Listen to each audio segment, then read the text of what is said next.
One of the hardest things for me to do is to ask for help, or even to allow people to see that I'm struggling and that I'm not okay. That is definitely tied to fear, past traumatic situations where I was vulnerable with the wrong people, and also just being raised to be self-sufficient, being so deeply ingrained with the idea that I should be able to do things by myself, like I shouldn't need to depend on anybody.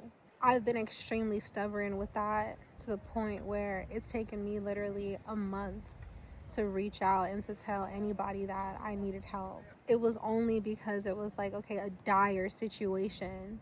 And even then, after asking for help, I just felt extremely shameful, embarrassed, and like a complete failure. And God reminded me of the garden. When Adam and Eve fell in the garden, what did they do? They hid because they were naked, and they didn't want God to see their nakedness.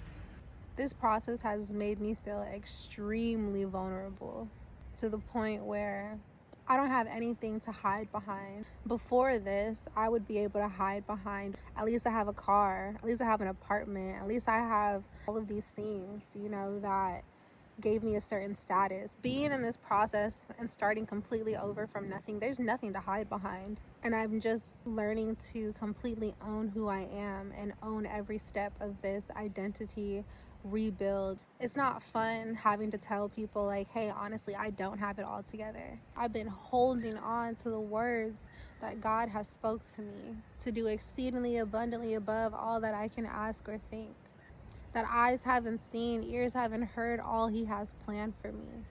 That his plans for me are to prosper me and not to harm me.